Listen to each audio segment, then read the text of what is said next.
गुरु प्यारी साध संगत जी, नमस्कार जी। आप सब कैसे हो? आशा करती हूँ बाबा जी के श्री चरणों में अरदास करती हूँ कि निरंकार की कृपा से, सतगुरुदेव की मेहरबानी से आप सब बहुत खुश होंगे, मौज बहार में होंगे और अवश्य भजन सिमरन में होंगे। साध संगत जी, मैं हाजिर हूँ आज आप सभी से एक बहुत ही खूबसूरत साखी साझा करने के लिए। उम्मीद करती हूँ कि साखी आप सभी को बहुत पसंद आएगी और हमें कुछ ना कुछ सीखने को अवश्य मिलेगा। तो चलिए साथ संगत जी, समय ना गवाते हुए शुरू करते हैं। साथ संगत जी, एक बार एक गुरुजी अपने शिष्यों को भक्ति का उपदेश देते हुए समझा रहे थे कि बेटा, पक्के साधक बनो, कच्चे साधक ना बनो। कच्चे पक्के साधक की बात सुनकर एक नए शिष्य के मन में सवाल पैदा हुआ। उसने पूछ ही लिया कि गुरुजी, ये पक्के साधक कैसे बनते हैं?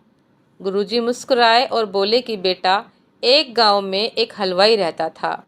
हलवाई हर रोज कई तरह की मिठाइयाँ बनाता था जो एक से बढ़कर एक स्वादिष्ट होती थी।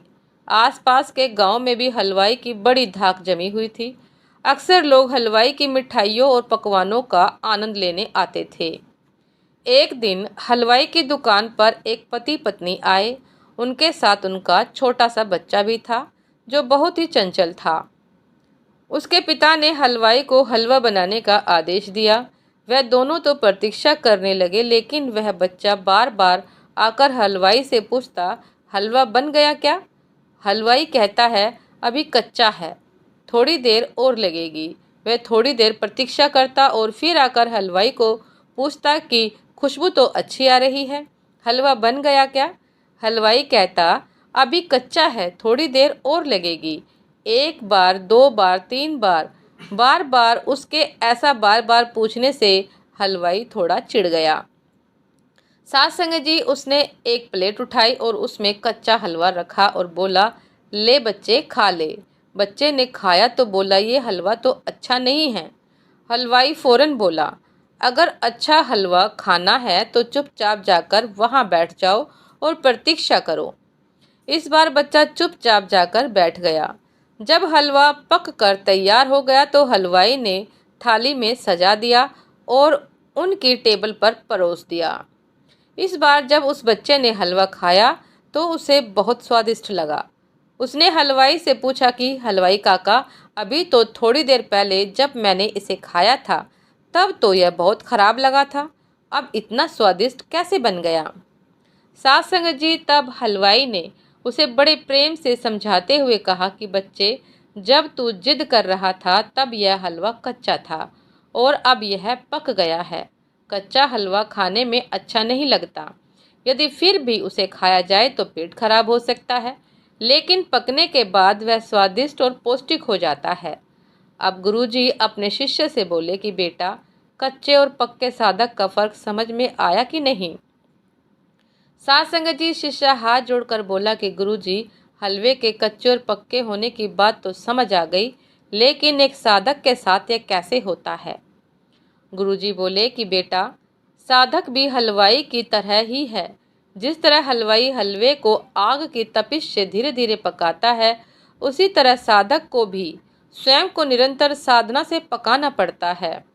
जिस तरह हलवे में सभी आवश्यक चीज़ें डालने के बाद भी जब तक हलवा कच्चा है तो उसका स्वाद अच्छा नहीं लगता, उसी तरह एक सेवक भी चाहे कितना ही ज्ञान जुटा ले, कर्म कांड कर ले, जब तक सिमरन और भजन की अग्नि में नहीं तपता तब तक वह कच्चा ही रहता है।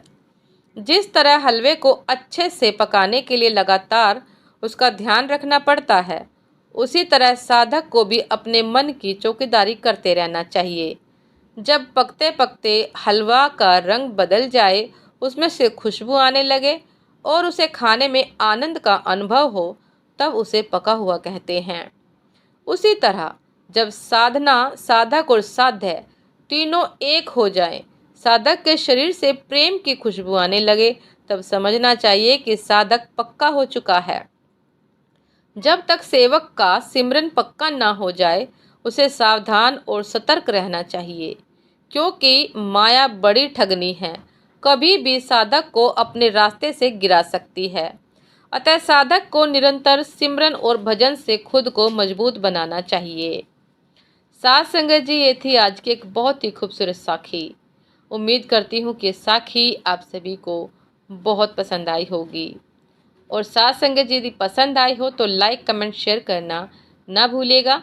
जो भी चैनल पर नए हैं सब्सक्राइब कर लीजिएगा, ताकि चैनल पर मिलने वाली सभी शब्द साखियों की अपडेट आप सभी को समय पर मिलती रहे। साथ संगत जी, आपसे फिर मुलाकात होती है एक नए शब्द साखी के साथ, एक नए विचार के साथ। तब तक के लिए आज्ञा दीजिए। नमस्कार जी।